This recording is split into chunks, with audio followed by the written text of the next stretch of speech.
You know what no one tells you when you build the foundation of something big? That the higher it rises, the more invisible you become. When I joined Larkspur Systems, we were 6 people and a dream, renting a 4th-floor walk-up that smelled like old coffee and fear. I was 26, burned out from 2 failed startups, and too stubborn to quit tech. They called me their systems architect, but in truth, I was the janitor of broken code and ideas no one could scale. I slept under my desk more than I slept in my apartment. 18-hour days weren't an exception, they were the baseline. Holidays? I skipped them. Weekends? Blurred lines. If it broke, I fixed it. If it didn't exist, I built it. And what I built changed everything. The product was called Spindle, a real-time operations engine that tracked performance, friction, and productivity across siloed teams. I designed it as a visibility tool. What it became was the reason Larkspur grew from a $3 million seed stage gamble to a $500 million rocket ship. The investors called it magic. The analysts called it disruptive. But only I knew it was really just discipline. Code, data, obsession. I watched us land our Series B, then C, then a quiet acquisition that vaulted us into global relevance. Every big deal, I ran point. Every infrastructure fire, I put it out. I trained engineers, rewrote core code, even stepped in for product demos when no one else understood the back end. I was the backbone. And then came Dylan Mercer. He was all teeth and polish, the kind of CEO who gets hired after the hard part is done. Suits that cost more than my first car, TED Talk energy, and a love for buzzwords that made my skin crawl. Agile, visionary, disruption. He spoke fluent VC and thought that made him fluent in product. At first, I tried to work with him. I even believed his whole next-gen growth acceleration shtick had some merit. But then came the reorgs, the private meetings I wasn't invited to, the SEO specialist, Ben, who joined with zero understanding of what we did, and a smug grin that said he thought he invented digital strategy. Ben called Spindle a legacy stack. He told junior devs they needed to move fast and leave the old guard behind. He was the kind of man who mistook confidence for competence, and Dylan lapped it up like it was gospel. Still, I held on. I stayed in the trenches with my team, who'd started whispering about cultural shifts. I watched brilliant colleagues leave or get quietly shuffled out. I watched Dylan give talks about our breakthrough systems and never once say my name. But I kept building, kept debugging at 2 a.m., kept telling myself that Larkspur was mine, even if my name wasn't on the door. Then came the management meeting. It was a Tuesday, the kind where the air feels just a bit too sharp and no one's coffee tastes right. I sat with my tablet, half listening to Dylan rattle on about our next leap. Something about automation, something about phasing out manual dependencies. I felt the red flags before I saw them. Then he smiled. That smile, like he was about to propose a toast or gut a department. And then he said it. In front of the executive team, the department leads, and a few too many interns who didn't yet understand the cruelty of clean exits. "Congratulations, Zoe, you're terminated." The room froze. I stared at him, not fully comprehending. "What?" "You've been incredible," he said, like that made it better. "But we're moving into a more future-forward phase, and your role just doesn't align with the current vision." I looked around the table. No one met my eyes. Not even Angela from finance, who once cried in my office after I helped her save a corrupted budget model. Not even Chris from product, who'd begged me to stay last quarter when I nearly walked.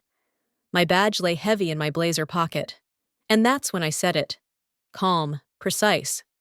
Not loud, but loud enough. "Then I suggest you explain to the investors why the product goes offline, in exactly 11 minutes. A beat. Then 2. I stood, placed my badge on the table, and walked out. Behind me, the silence cracked. Someone whispered my name. Another fumbled with their phone. Dylan's face went from smug to startled. Because what none of them realized, what Dylan and Ben had never understood, was that I controlled the system. And the clock was ticking. I didn't flinch. That's what rattled them most, I think. Not the words I said, but how I said them, like I was reciting an inconvenient weather forecast.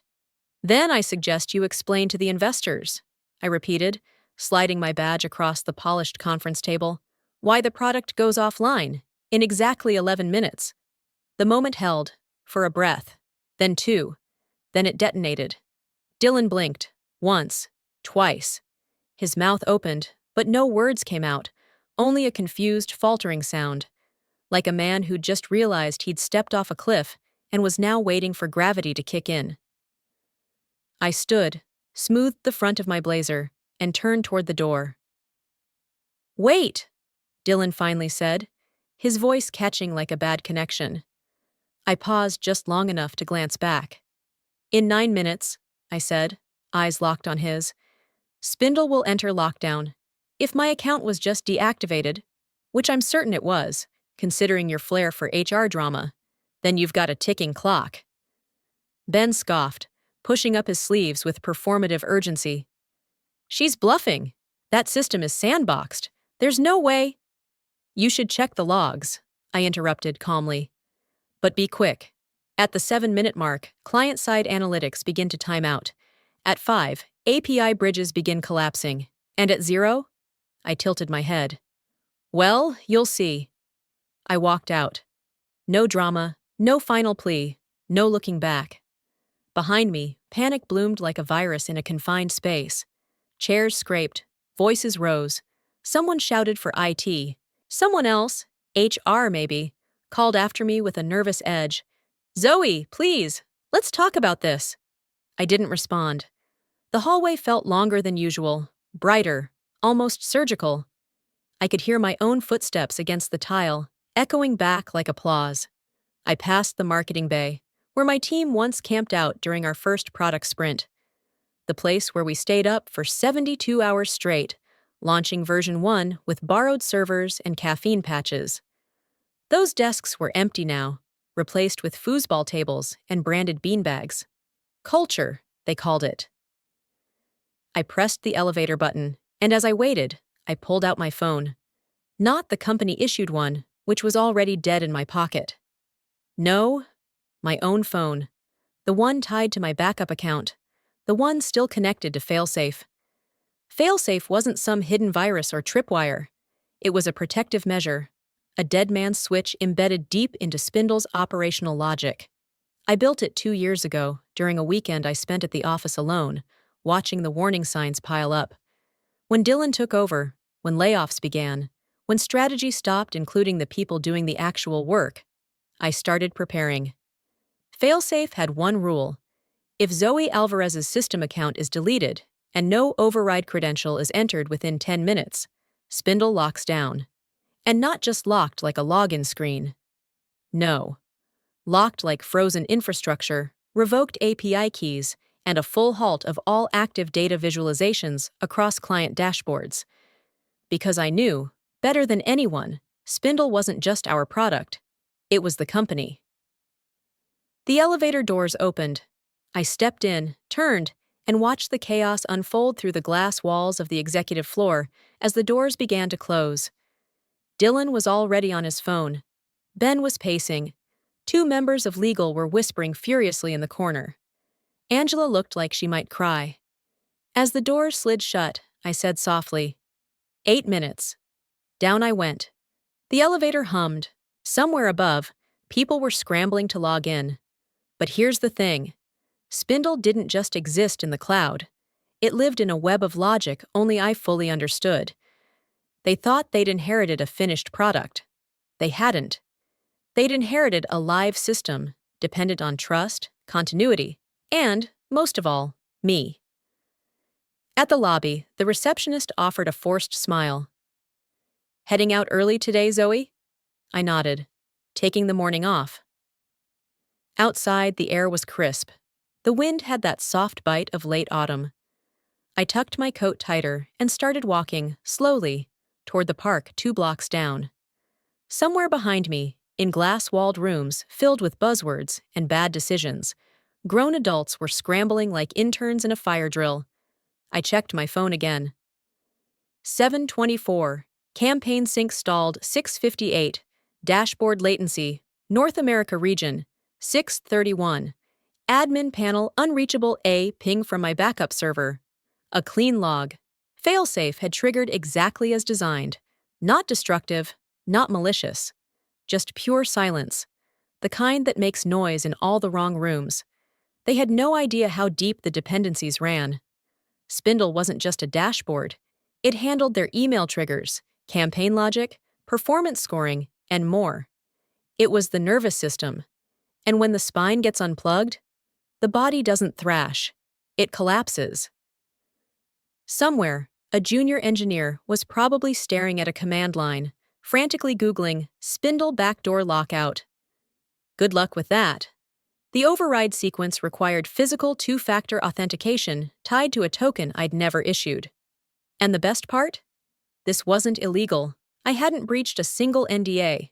Failsafe was documented, buried in the architecture white paper, signed off during Series C funding, line 43 in Appendix G. But no one reads appendices. Not when they're busy polishing pitch decks and hiring culture-forward strategists who think Kubernetes is a meditation app. At exactly 9:12 a.m., the final ping came in. 0 Joe, you aren't. Full lockdown. Override credential not found. Core systems disabled. And just like that, the lights went out. Not literally. Just digitally. Quietly. Completely.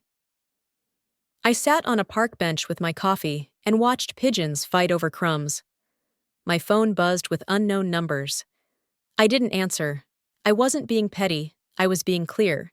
You can't build an empire on someone's back and expect them not to notice when you start sawing at the spine. The first global error hit at 10:03 a.m. I know because that's when the ping from the Frankfurt server died mid-process. 1 second it was syncing daily usage reports to 3 of our top-tier enterprise clients. The next? 404. Data source not found. Frankfurt went dark first.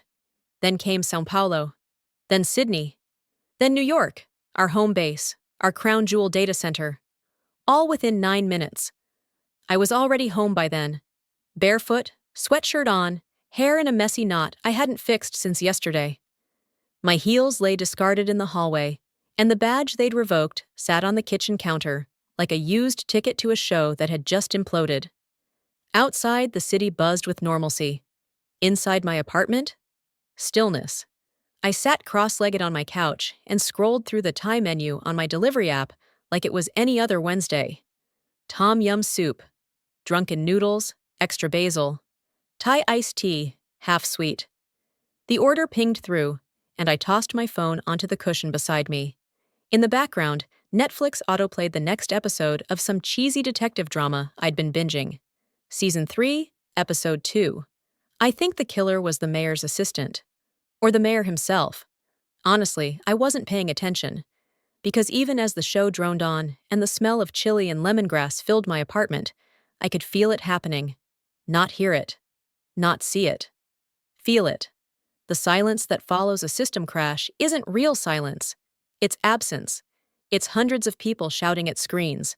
It's Slack channels filling with, and, can anyone else replicate this? It's investors refreshing dashboards that no longer exist. It's a $500 million machine realizing that the woman who built the engine is no longer holding the wrench. The first news came from a client. An old friend, Julie, from a logistics firm in Singapore, texted my personal number. Hey, is Spindle down? Getting weird server errors. No one answering support. I didn't reply. Then another. Dashboard's gone. Everything's blank. And another. Zoe, something's wrong. Their whole system is freaking out. I muted my phone. Not because I didn't care, but because I had cared. Too much, for too long. Long enough to carry this company through its growing pains, its failures, its awkward adolescence into tech stardom. Long enough to clean up every fire before the smoke even reached the surface. But this fire? This one they set themselves. At 10:34 a.m., Twitter started noticing. A tweet from a SaaS influencer. Spindle down across multiple client portals. Anyone else seeing this? 2 minutes later, we've lost analytics on 4 brands, emailing support, but getting radio silence. By 11 a.m., it had gone full viral. LinkedIn posts, Reddit threads, industry Slack channels lighting up. The hashtag #SockYourSpindleFail was trending globally by lunch. And me? I was halfway through my noodles. My door buzzed. Thai food delivery. I grabbed the bag, tipped too much, and gave a half smile to the poor guy who probably thought I'd just rolled out of bed. I had. But not out of shame. Out of freedom. The phone rang again. Unknown number. Then another. This time, Angela, work. I turned the phone face down. They would call, of course. When every fallback plan fails. When legal starts calling product, and product blames infrastructure, and infrastructure says, we don't even know how this was built. Because here's the truth. Spindle didn't break. It shut down. Deliberately, quietly, elegantly, and all of it was reversible. If you had the key, I had the key. But I wasn't going to save them. Not now. Not because they asked. And certainly not because they were panicking. Back at headquarters, I imagined the war room was already full. Dylan sweating through his designer shirt, barking at engineers to just fix it. Ben pacing with that brittle edge in his voice, trying to blame legacy code. Someone from the board probably screaming into a speakerphone. It wasn't a hack. It wasn't an outage. It was a reckoning. Because when they deleted me, they didn't just lose a person. They lost the architect, the map, the compass, the voice whispering, no, don't touch that. It holds the whole thing up. And now, no one could hear that voice anymore. I slurped a spoonful of tom yum, eyes half watching as the detective on screen revealed the twist. I wasn't even pretending to care. Somewhere, hundreds of sales teams were staring at empty dashboards. CMOs were dialing emergency meetings. Clients were emailing urgent in all caps. Investors were demanding explanations. And Dylan? Dylan was probably staring at the badge I'd left on the table, finally realizing it wasn't a souvenir. It was a countdown. They came to my door looking like men who had been awake for 24 hours and had aged 10 years in the process. I almost didn't answer. I was halfway through reheating my tom yum soup and had just queued up the next episode of that ridiculous detective series, the one where every suspect has a secret twin or a cursed past. I wasn't watching for the plot. I was watching because it didn't ask anything of me. Unlike them. I heard the knock again, firmer this time. Not angry, urgent. The kind of knock you use when you're not sure if someone will answer and you're a little terrified of what happens if they don't. I opened the door. Dylan Mercer, in his wrinkled suit and scuffed dress shoes, stood there like a wet dog pretending to still be in charge. And just behind him, clinging to a leather portfolio like it was a life raft, was Ben. Oh, look, I said. The clown car emptied. Dylan flinched. Ben didn't even blink. Maybe he thought if he stared hard enough, the damage would reverse itself. Zoe, Dylan said, his voice trying to balance professional with desperate and failing at both. We need to talk. Ah, I said, mock sympathetic. Shouldn't you be at your war table, shouting at engineers? Please, he said, and for the first time in the 4 years I'd known him, there was no arrogance in his tone. It's bad. I leaned against the doorframe, arms crossed. How bad? Clients are threatening to terminate contracts, Ben said. Investor confidence has dropped. The board's demanding a resolution yesterday. Legal's spinning. Infrastructure is paralyzed. Ah, so the system really did depend on the old guard, huh? I gave him a sweet smile. Imagine that. Dylan straightened his tie, which somehow made him look even more rumpled. We know what you did, Zoe, and we know why. Do you? I asked quietly. Do you, really? The silence answered for them. I'm not coming in to fix your mess for free, I said. But lucky you, I'm feeling generous. I stepped aside. Shoes off, I just cleaned. They shuffled in like 2 high school kids showing up to apologize to the principal for starting a fire in the gym. I sat on the couch, pulled the blanket over my legs, and unpaused my show just long enough for the overacted murder scene to play out before muting it again. Dylan remained standing. Ben sat reluctantly on the armchair, like it might bite him. "Say it," I said, eyes on Dylan. He swallowed hard. "We need you back." I nodded slowly. "Yes, you do." He looked at me like he was waiting for me to soften. Smile.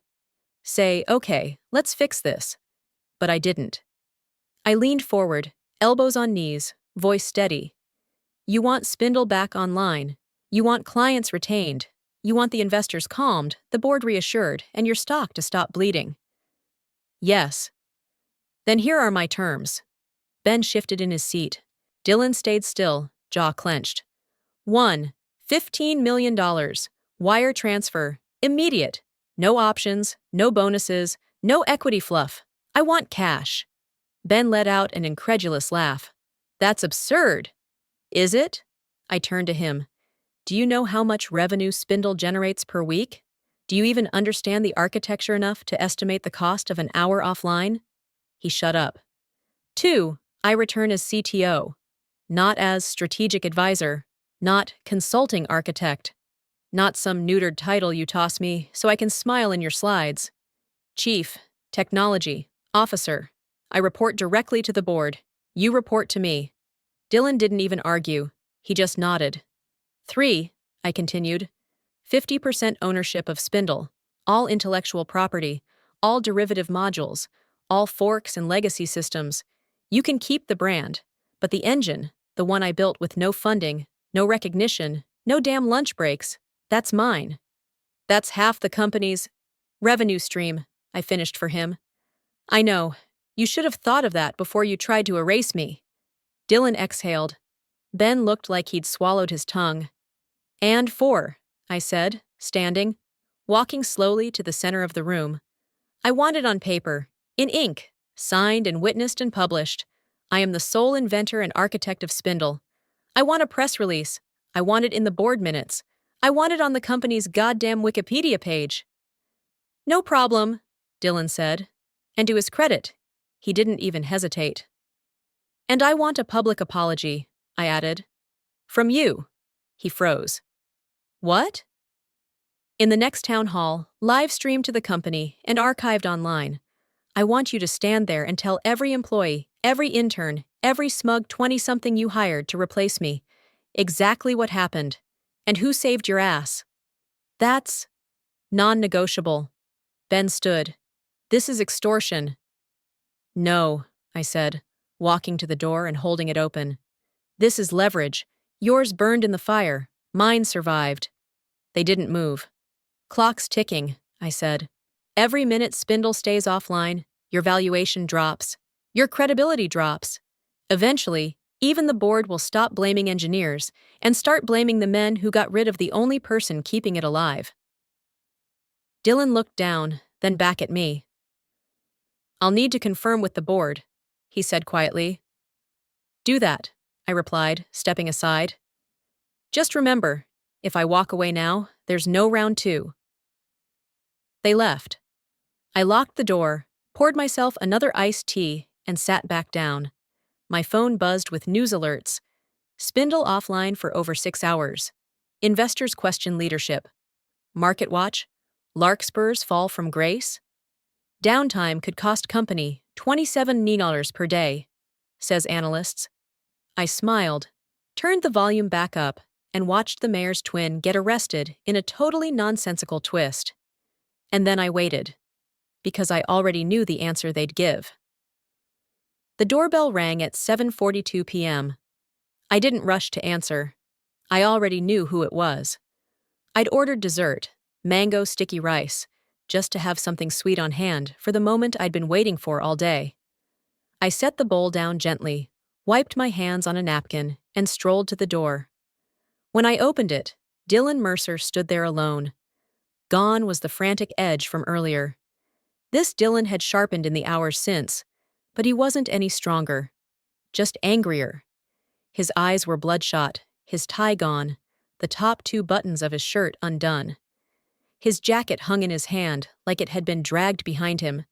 No entourage, no Ben. He didn't ask to come in. He walked straight past me and into my living room like he owned the place. I let him. He paced once, twice, and then turned to face me.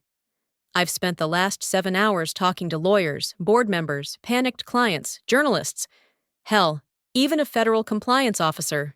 You know what they all said? I raised an eyebrow. Let me guess. Where's Zoe? He exhaled hard through his nose. You've backed me into a corner. No, I said calmly. You backed yourself into one. I just turned the lights on. He glared. 15 million, CTO title, half of Spindle, public apology? Do you know what that makes me look like? I stepped forward, unbothered. Human, accountable, replaceable. He flinched. For a long moment, neither of us spoke. The room was quiet but tense, the weight of his pride thick in the air. I watched him stew, hoping I'd blink, soften, offer him a sliver of compromise. I didn't. Because here's the thing about watching someone try to erase you. Once they fail, they either grovel or they fume. Dylan was doing both. Finally, he reached into his coat pocket and pulled out a thick folder. It was neatly bound. Inside, I saw what I had demanded. The contract amendments, the compensation agreement, the IP transfer paperwork, the CTO reinstatement, and the press statement draft. All of it, he said tightly. Signed. I took my time flipping through the pages. Each clause was as I specified. The numbers were there. The title, the equity statement, the acknowledgement of authorship, clear as crystal. Dylan watched me like a man waiting for the sword to fall. Why do you even want to come back? He muttered. You could have walked away, started something new, left us to die. I met his eyes. Because I built this, I said. Because I poured years into it, and I'm not letting a team of buzzword parrots burn it to the ground just to prove they can. And because, I added with a smile, I want to see the look on your face the day I make this company worth 10 times what it is now. And you know you had nothing to do with it. His jaw tightened. He didn't respond. I signed the documents in silence. When I was done, I slid the folder back toward him. Systems will come back online by noon tomorrow. You'll receive staggered restoration updates via encrypted channel. The code will unlock in phases to prevent overload. Clients will have full access by 3 p.m. recovery logs included. He stared at me. You had all that ready already? I never shut down what I didn't know how to restart. Dylan stood there for a long time, still holding the folder. He looked like he wanted to say something. Apologize, maybe, or insult me one last time for good measure. But he knew better. He turned, walked to the door, and paused with his hand on the knob. You'll get what you want, he said quietly, but don't expect anyone to be happy about it. I stepped behind him, cool and calm. Oh, I don't need them to be happy, I said. I just need them to remember who saved them. And with that, I closed the door behind him. I stood in the silence for a few seconds, breathing it in. Then I returned to the couch, picked up my bowl of mango sticky rice, and took a slow, victorious bite. No one clapped. No victory fanfare. No dramatic swelling music. Just a woman sitting in her apartment, watching a bad detective show, while the empire she built finally remembered her name. And the world would hear it next. I arrived at Larkspur Systems the next morning, not as an employee. I arrived as an owner. The wind was sharp, biting, almost theatrical, like the world itself understood the stakes of my return. As I approached the glass tower I'd helped pay for with years of blood, caffeine, and code, the motion sensors on the front doors triggered just as they always had. But this time, it didn't feel like I was walking in.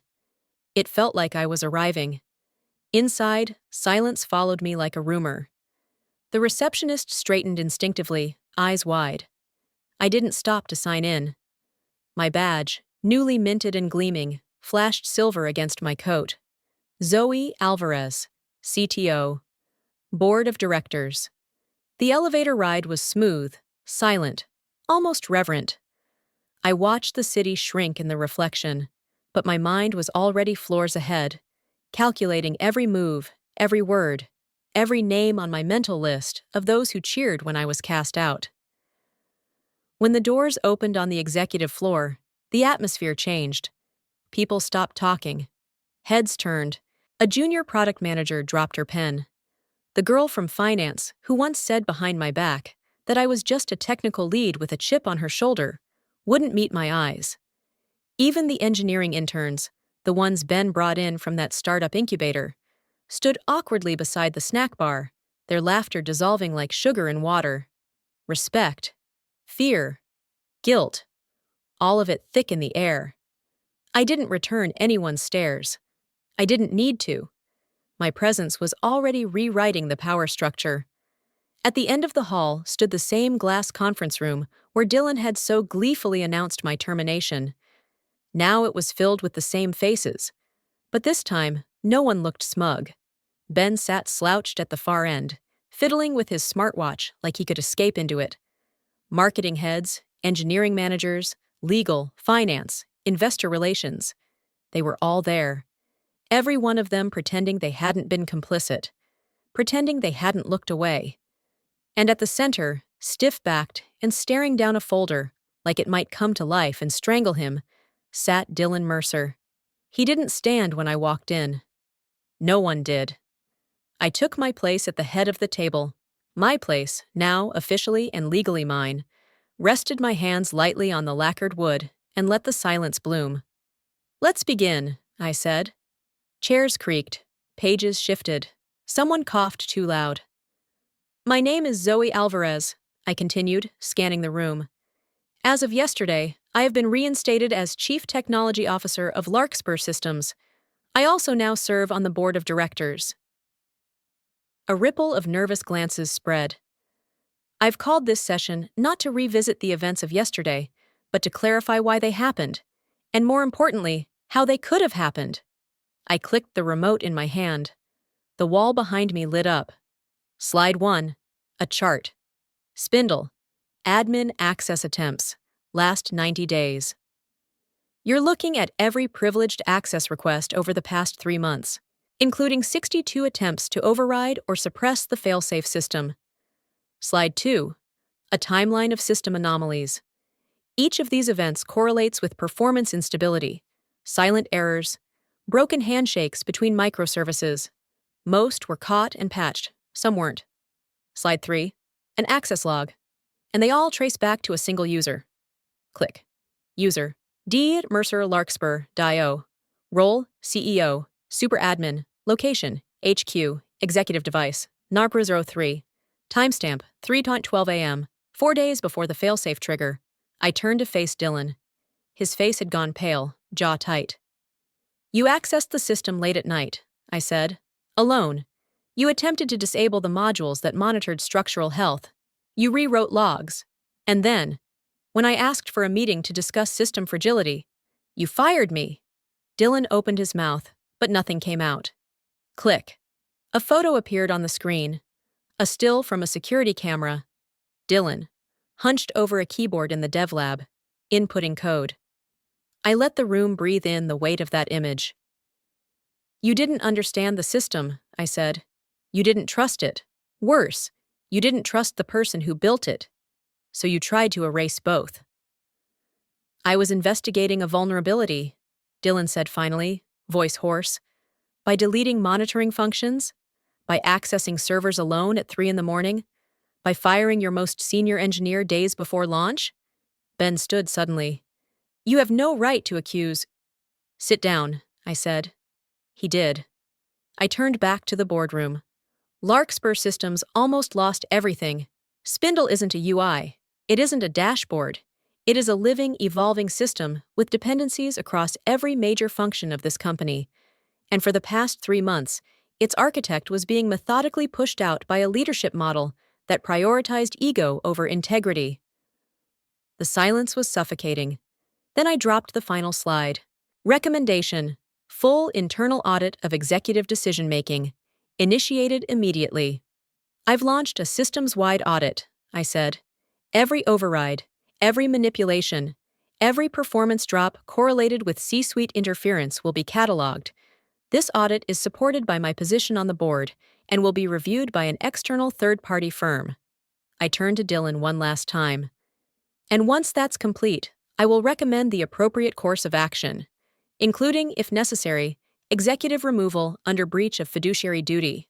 He said nothing. Because what could he say? He'd tried to dismantle a product he didn't understand to maintain control over a woman who no longer needed his approval. Now the control was mine. I closed my tablet and stood. Spindle will be restored by 3 p.m. today. Our top-tier clients will be compensated. Public comms are drafted, and Larkspur systems will survive. I paused at the door. But it will not survive by pretending this didn't happen. And with that, I walked out. No applause, no cheers, just the sharp, echoing click of my heels down the hallway, and the sound of a company finally realizing who held the real power all along. The boardroom was cold, quiet, tense. 12 people sat around the long oval table, each with the kind of posture that said they knew something monumental was coming, but weren't sure whether to be afraid or impressed. I stood at the head again. Only this time, the audience wasn't a team of hesitant managers or shaky executives. This was the board. Directors, shareholders, billion-dollar stakeholders. People who'd once only seen me as the tech girl behind the product, and now couldn't afford to see me as anything less than a force. Dylan sat 3 seats to my right. He looked composed, well-dressed, unflinching, but I'd been in enough rooms with him to recognize the edge of panic just beneath his stillness. His right hand gripped his pen a little too tightly, his jaw clenched at predictable intervals. He knew why we were here. So did everyone else. I clicked the remote. The first slide lit up on the big screen. Over the past 72 hours, I began, my team has completed a forensic audit of Spindle's admin side logs, system flags, and security anomalies, correlating them with internal communications, calendar events, and device IDs. A few heads nodded. Others leaned forward. I clicked again. Here you'll see a series of back-end access events, initiated at odd hours, under the credentials of our CEO, Dylan Mercer. The logs rolled across the screen in red highlighted code. Delete watchtower, cache, disable node, heartbeat, suppress alert, logger. These weren't passive views. These were execution commands. Commands that dismantled the monitoring tools designed to detect system strain. They were repeated, precise, and performed on weekends or in the early morning hours. Someone from the finance subcommittee cleared his throat. Was there any indication these were part of an authorized test? None, I replied. And here's the full audit trail, matching his device signatures and office security logs. Another click. A timeline showed Dylan entering the office alone on several dates, each of which matched a corresponding degradation in Spindle's performance stability. I stepped away from the screen, letting it all hang there, evidence glowing like an X-ray. For 3 months, I said quietly, Mr. Mercer engaged in behavior that can only be described as sabotage, not by ignorance, not by accident, by deliberate, unauthorized action, intended either to damage Spindle's performance metrics or set up a crisis he could then control. Gasps, murmurs, movement. He then used that instability, I continued, as justification to fire me under the pretense of moving in a new direction, despite clear warnings from my team that the system needed continuity and oversight. Dylan finally spoke.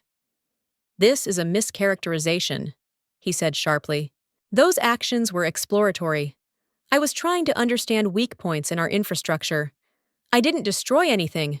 I was preventing a breakdown. I faced him, calm, cold. You tried to rewrite logs. You attempted to kill alert triggers. And you did it without consulting engineering, product, or security. You fired the one person who knew the architecture inside and out, and deleted the one user profile that activated a global failsafe protocol. I turned back to the board.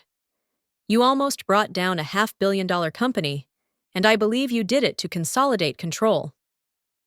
Silence. No one came to his defense. I am formally calling for a vote of removal, I said, citing breach of fiduciary responsibility, misconduct, and intentional endangerment of company assets. 12 pairs of eyes turned toward the board chair. He didn't hesitate. Motion acknowledged, the chair said. All in favor of removing Dylan Mercer from his position as CEO, effective immediately, raise your hand.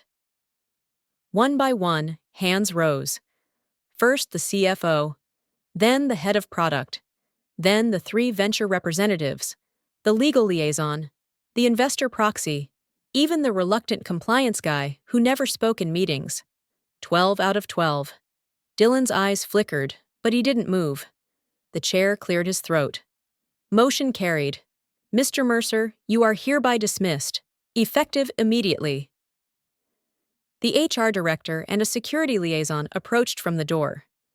Dylan looked at them, then at me. For 1 second, I thought he might explode, might lash out, scream, deny it all. But he didn't. He stood, straightened his blazer, and looked at me like he was trying to memorize my face. You've won, he said.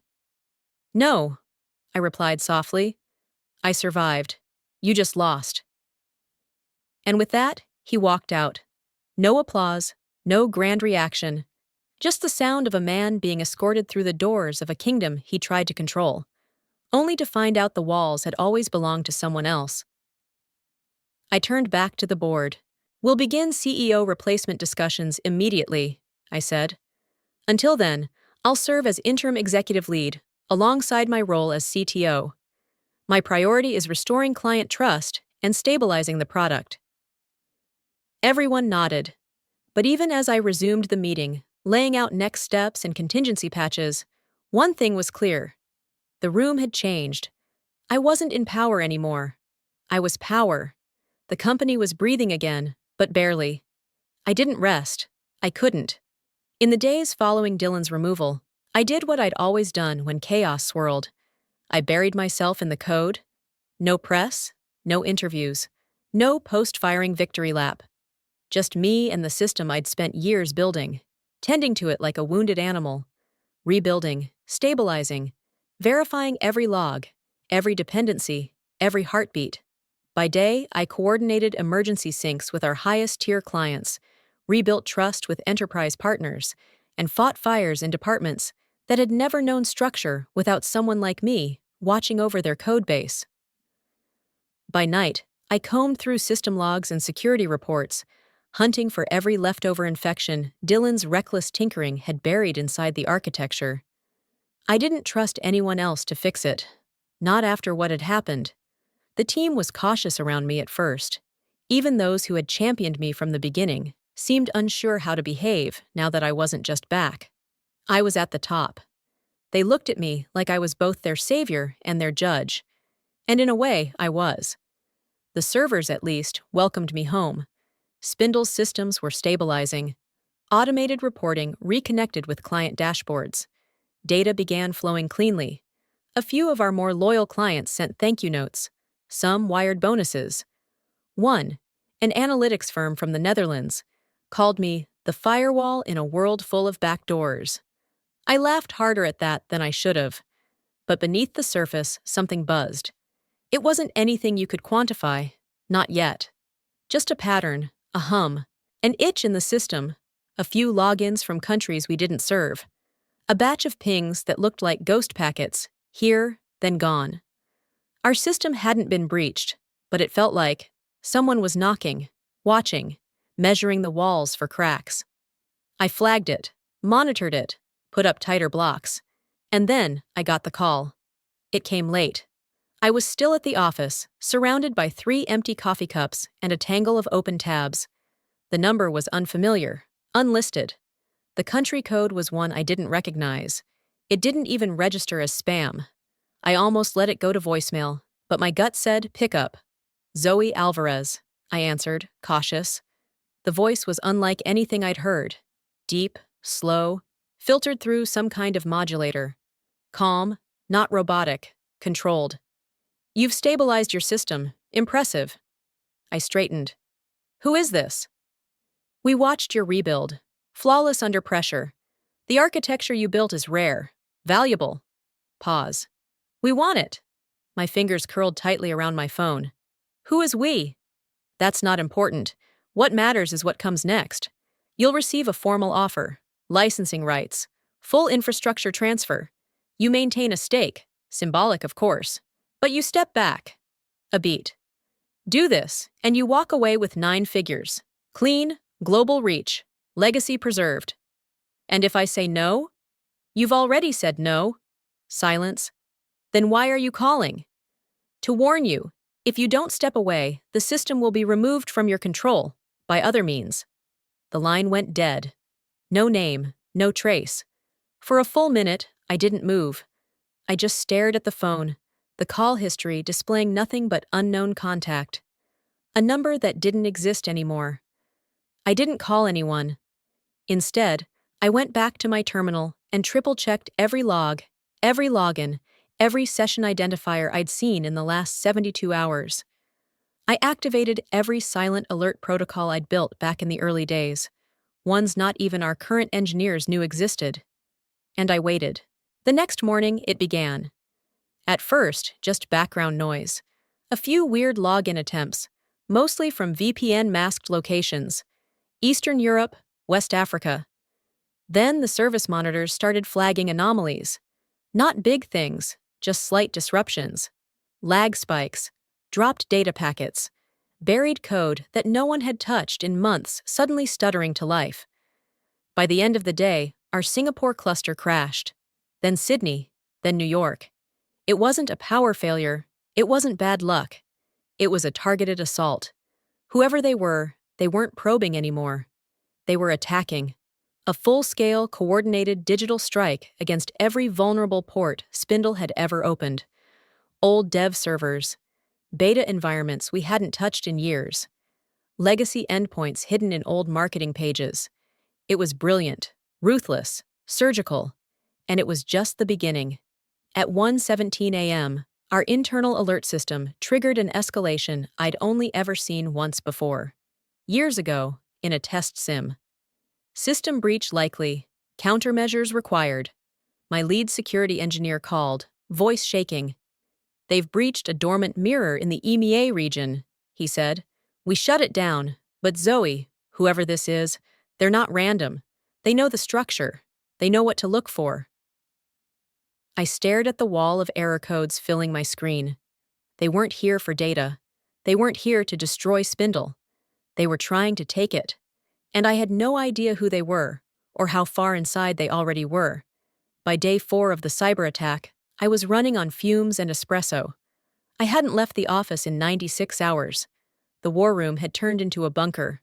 Half disaster response, half digital triage. Every screen blinked with logs and error rates. Half my team slept in shifts under their desks or on spare beanbags. The other half didn't sleep at all. Whatever this was, it wasn't a petty vendetta. This was a war of attrition, and the enemy had unlimited ammunition. We weren't just fighting code. We were fighting strategy, layered, intelligent, and relentlessly adaptive. Every time we blocked a port, they found 2 others. Every false IP we filtered was replaced by 10 more. They buried their attacks under legitimate-looking API requests. They mimicked trusted device profiles. They even started targeting our staff's personal devices, phishing emails disguised as Slack alerts, calendar invites, even Venmo requests. This wasn't black hat chaos. This was money, serious money. And when I say money, I don't mean some crypto-fueled hacker collective trying to hold us ransom. I mean institutional financing. Someone was funding this like a business plan, a hostile acquisition by digital force. And I needed to know who. I reached out to Kayla Tran at 2:13 a.m. Kayla and I had interned together at a cybersecurity firm back in the day, before she'd gone dark and joined one of those elite forensic analysis firms that mostly dealt in quiet payoffs and ugly digital truths. She owed me a favor, a big one. I didn't say much when I called. I just told her we were under attack, and I needed her to follow the money behind the attack vectors. Kayla didn't ask questions. She called me back 15 hours later. "Zoe," she said, "you're not going to like this." My gut tightened. Talk. First off, this is no freelance operation. The servers used in the early stage infiltration are leased through a Luxembourg holding shell. Paxson Solutions. I blinked. That sounds fake. It is, but it's also one of dozens of subsidiaries tied to a larger investment engine. I pulled my notepad closer. Whose? Castellan Partners. The name made my stomach turn. They were the kind of firm that never showed up on Forbes or Wired. But people in tech knew. Everyone in deep systems infrastructure knew. Castellan operated in shadows. They never acquired outright. They embedded themselves into early rounds, bought IP through proxies, and erased founding teams through slow, quiet pressure. A VC with the teeth of a mob boss and the charm of a trust fund. And now, they were after me. They flagged you 2 years ago, Kayla continued. I found a report, internal, leaked. It described you as a mission-blocking variable. Too independent, too loyal to core architecture, too protective of IP. Dylan, I said slowly. They got to him, didn't they? She hesitated. Yes. They started funding him before your demotion. Undocumented donations, private equity vehicles, promises of full CEO status and buyout shares, contingent on the successful removal of, quote, founder-level code control. That's you! My ears rang. Everything clicked into place like a bomb going off. Dylan's strange confidence, his rushed power grab, his decision to fire me so publicly. It wasn't just arrogance, he had backing. A corporate shadow army whispering, "We'll catch you if you jump." And the attack? I asked. Castellan doesn't do lawsuits. They do pressure, Kayla said. When the board reinstated you, they knew they'd lost their inside man. So now they're trying to force you out the hard way. I stared at the screen in front of me. A real-time view of Spindle's traffic showed red spiking across every region. Authentication services were being hammered. A South African cluster had just failed. India's replication node was lagging 5 seconds behind. An eternity in our world. And these weren't random hits. They were calculated, sequenced, deliberate. Castellan didn't want to destroy Spindle. They wanted to weaken it, undermine confidence, break trust, get the board to panic, start blaming me, and open the door to a restructure, one they'd already drafted. It wouldn't be long before their lawyers arrived with a smiling acquisition offer. They'd take everything, unless I stopped them. Kayla, I said quietly, can you send me proof of what you just found? You'll have it within the hour, she said. What are you going to do? I hung up before answering. Because I already knew. I called my team together. Those who could stand did. The rest sat up, bleary-eyed but alert. Castellan Partners is behind this, I told them. Murmurs. A few people swore. They funded Dylan, orchestrated my firing, and when that didn't work, they launched this. This isn't a random hack. It's an attempted takeover. Silence fell over the room like a bomb blast. So here's what we're going to do, I said. We're going to disappear. My engineers exchanged looks, confused, nervous. 3 years ago, I built something called Obsidian, a failsafe, not a lockdown, a migration. It removes Spindle from public-facing networks, shrouds our infrastructure, and reroutes every data stream through a trustless, cloaked architecture I designed myself. One brave engineer raised her hand. You built that without telling anyone? I built it in case something like this happened, I said. In case someone tried to steal this thing we bled for. They were silent again, but this time with something new in their eyes. Not fear. Faith. I activated the Obsidian protocol at 4:02 a.m. Within minutes, nodes went dark. Public dashboards blinked offline. Surface-level services stopped responding. To the outside world, it would look like a total collapse. But underneath, deep in the hidden layers, Spindle was still alive, secure, invisible.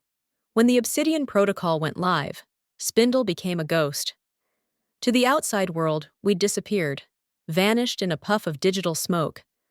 One moment we were under siege, The next, we were gone. No more ports to probe. No more dashboards to manipulate. Our entire infrastructure went dark to everyone but us. And Castellan? They panicked. I watched in real time as their attack traffic spiked chaotically for 3 hours, then dropped like a rock off a cliff. Whoever was behind the console on their side had no idea where we'd gone. And worse, for them, we now had time. For the first time since the war began, we weren't just surviving. We were counterattacking.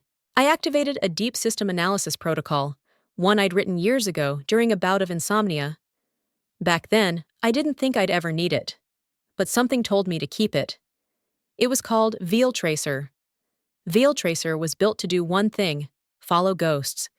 It scraped metadata from attack packets, latency patterns, server signatures, encrypted keys reused too often, subtle digital fingerprints that even paid mercenaries didn't know they left behind. And it worked.